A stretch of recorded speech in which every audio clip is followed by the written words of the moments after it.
On the outskirts of the forgotten city of Eldergloam, a decaying palace sat shrouded in centuries of mystery and intrigue. Local legend spoke of a tragic love story that unraveled within its ornate walls, a tale of betrayal and forbidden magic. Beside the palace, the ruins of an ancient bungalow lay in a state of disarray, consumed by the relentless march of time and nature's reclamation. Melina, a fiercely curious historian, had traveled far and wide, drawn by the tales surrounding the Eldergloam Palace. Her brother Henry, a spirited photographer with a knack for capturing the odd and unusual, accompanied her. Together, they ventured into the overgrown grounds, eager to unravel the secrets that lay hidden within. The palace, though slowly succumbing to nature, bore an air of grandeur unseen in modern-day architecture. Its towers reached towards the heavens, while stained glass windows, though cracked and dusty, cast an eerie light upon the decaying marble floors. As Melina and Henry stepped across the threshold, a shiver ran down their spines, an unwelcoming whisper in the corridors. "Do you hear that?" asked Henry, lifting his camera to capture the gloom-filled grandeur. Melina nodded, her attention drawn to a faded mural on the wall. It depicted a tragic scene, a woman in flowing robes, trapped behind a veil of shadow, reaching out towards a masked figure. Lost to time, yet still here, Melina thought, scribbling notes furiously. Henry wandered further into the depths of the palace, his footsteps echoing through the hollow halls.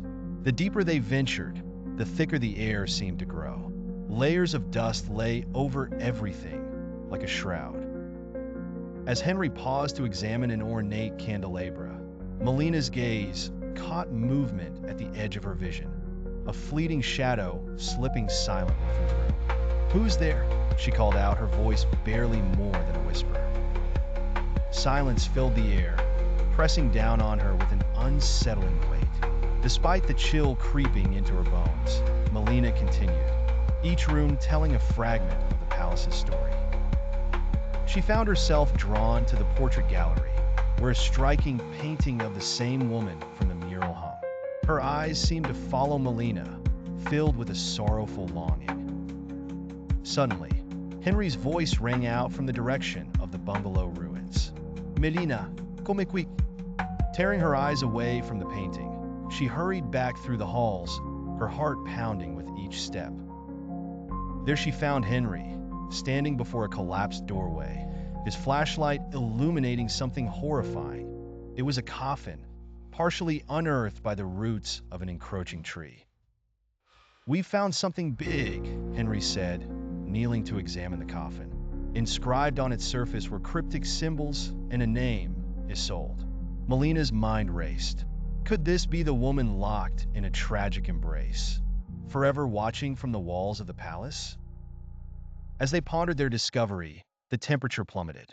Their breath misted in front of them. A sound like the intake of a breath resonated from within the coffin, followed by the mournful wail of a distant voice. The ground trembled slightly, and the air grew charged with a strange, electric energy. "Henry, we need to go," Melina urged, the hairs on the back of her neck standing on end. Yet, curiosity tethered them, their feet rooted even as caution begged them to flee.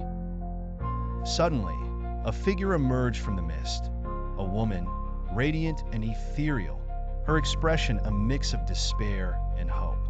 It was Isolde, the figure from the portraits, longing unfulfilled.